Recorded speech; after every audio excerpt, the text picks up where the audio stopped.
அனைவருக்கும் வணக்கம். பெற்றோர்கள் அல்லது குழந்தையை பார்த்துக்கிற கேர்டேக்கர்ஸ், சின்ன குழந்தைகள், அதாவது 4 வயசுக்கு உள்ளே இருக்கிற குழந்தைகள், அவங்களோட வாய் சுகாதாரம், ஓரல் ஹைஜீன் எப்படி அதை மெயின்டைன் பண்ணலாம், என்ன பண்ணினா அவங்களுக்கு பூச்சி பற்கள் வராமல் இருக்கும் அப்படின்றத பற்றி இந்த வீடியோவில் பேசிக்ஸ் அடிப்படையான அளவுக்கு நான் சொல்லுவேன். ஸோ முதல்ல எல்லா பேரண்ட்ஸ்க்கும் இருக்கிற நார்மலான ஒரு தாட் தான், பற்கள் தேவையா அப்படின்னு யோசிப்பாங்க. அது விழுக தானே போகுது, அது எதுக்கு அப்படின்னு நிறைய பேரண்ட்ஸ் யோசிப்பாங்க. கண்டிப்பாக பற்கள் தேவை தான். என்ன தான் அது விழுக போகுதுனாலும் முதல்ல முன்னாடி இருக்கிற பற்கள் விழுகிற ஏஜ் 6 வயசு. 6 வயசில் புதுப்பல் வளர ஆரம்பிச்சிடும். பின்னாடி இருக்கிற பற்கள்லாம் அதுக்கப்புறம் 7, 8, 9, 10ன்னு 13 வயசு வரைக்குமே பற்கள் இருந்துட்டு தான் இருக்கும். அதனால உங்கள் குழந்தைங்கள் பற்கள் இல்லை அப்படின்னா சாப்பிட்றது கஷ்டமாக இருக்கும். அது மட்டும் இல்லாமல் பற்கள் கீழே வர புது பற்கள், பெர்மனன்ட் டீத்துன்னு சொல்லுவாங்க, அதுதான் வாழ்க்கை ஃபுல்லாக இருக்கும். அந்த பற்கள் கரெக்டான பொசிஷன், அந்த பற்கள் இருக்கிற இடத்துல கீழே இருக்கிற பல் கரெக்டாக வளரணும். அதுக்காகவும் அதை சீராக வளர்கிறதுக்காகவும் இதுதான் கைட் பண்ணும் பற்கள். ஸோ பற்கள் கண்டிப்பாக தேவை, அதை நம்ம கண்டிப்பாக காப்பாற்றியே ஆகணும். அடுத்து பேரண்ட்ஸ்க்கு இருக்கிற ஜென்ரலான கேள்வி, எப்போ ஃபர்ஸ்ட் டைம் டென்டல் விசிட் நாங்கள் போகணும், எப்போ பல் மருத்துவர்கிட்ட குழந்தைங்களை முதல் டைம் போய் செக்அப் பண்ண காட்டணும் அப்படின்னு பார்த்தீங்கன்னா, குழந்தைங்களுக்கு முதல் பல் வளர ஆரம்பித்த உடனேயே காட்டலாம். அது அரௌண்ட் 6 months ஆஃப் ஏஜ், 6 மாதத்துலேருந்து 10 மாதத்துக்குள்ள நார்மலாக குழந்தைங்களுக்கு அவங்களோட முதல் பல் வளர ஆரம்பிக்கும். அப்போவே நீங்கள் போய் டென்டிஸ்ட் மீட் பண்ணலாம். நீங்கள் முதல் டைம் போய் உங்கள் டென்டிஸ்ட்டை பார்க்கும்போது அவங்க உங்களுக்கு என்ன மாதிரி குழந்தைங்களோட ஓரல் ஹைஜீனை மெயின்டைன் பண்ணலான்றதை பற்றி கவுன்சிலிங் கொடுப்பாங்க. அதாவது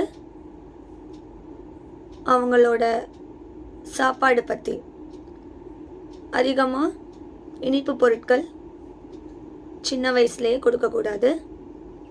chocolate, cookies, biscuit, milkshake, இந்த மாதிரி அதிகமாக சர்க்கரை இருக்க பொருட்கள் கண்டிப்பாக சின்ன வயசில் கொடுக்கக்கூடாது. இனிப்பு பொருட்கள் அதிகமாக சாப்பிடும்போது பல்லில் ஸ்மியர் லேயர் அப்படின்னு ஒரு லேயராக போய் அது படிஞ்சிரும். அதுக்கப்புறம் அதை வாயை அலசாமையோ இல்லை கழுவாமையோ விட்டுட்டோன்னா அது கண்டிப்பாக சொத்தையாக மாறிடும்.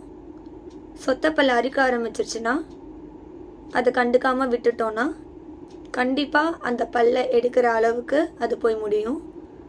அதனால் எதுவாக இருந்தாலும் ஸ்டார்டிங் ஸ்டேஜ்லேயே கொஞ்சம் சீக்கிரமாகவே நீங்கள் சேஞ்சஸ் பல்லில் நோட் பண்ண ஆரம்பிச்சிங்கன்னா, கலர் மாறலாம், ப்ரௌன் டு பிளாக் கலரில் மாறலாம், இல்லை குழந்தைங்க வலின்னு அழகலாம், அந்த மாதிரி ஏதாவது நோட் பண்ணிங்கன்னா உடனே நீங்கள் உங்கள் பல் மருத்துவர்கிட்ட கூட்டிகிட்டு போகணும்.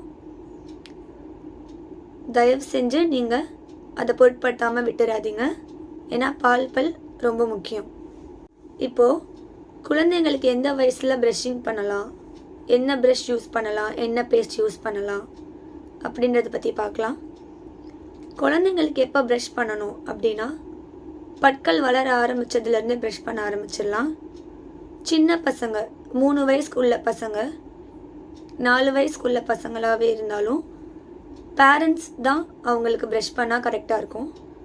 ஏன்னா ப்ரஷிங்கிறது அதுவும் ஒரு ஆர்ட் தான்.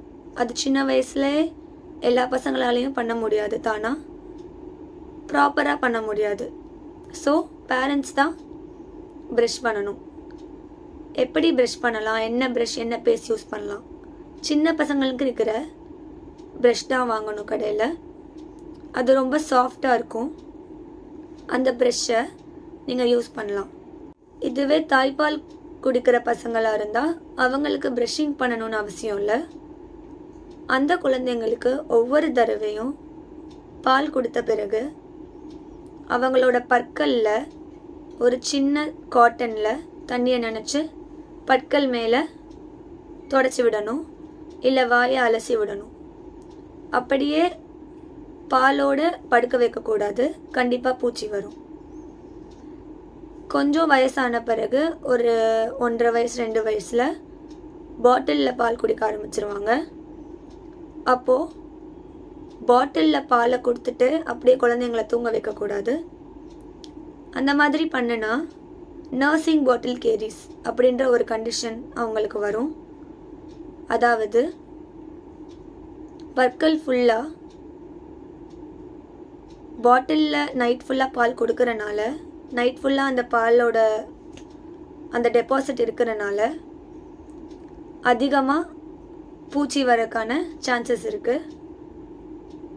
ஸோ நீங்கள் கண்டிப்பாக நைட் ஃபுல்லாக பாட்டிலோட பால் கொடுத்து பசங்களை படுக்க வைக்கக்கூடாது. பால் கொடுத்த பிறகு கண்டிப்பாக வாயை க்ளீன் பண்ணி விடணும். இப்போது என் பையன் இல்லை பொண்ணு அவங்களே ப்ரஷ் பண்ணுற ஸ்டேஜுக்கு வந்துட்டாங்க. அவங்களுக்கு என்ன மாதிரி ப்ரஷ்ஷிங் பண்ணுறதுக்கு அட்வைஸ் பண்ணலாம் அப்படின்னா, டூத் ப்ரஷ்ஷில் பீ சைஸ்ட் அமௌண்ட், அதாவது ப்ரஷ்ஷோட குட்டி எண்டில் கார்னரில் கொஞ்சமாக பேஸ்ட் வச்சுட்டு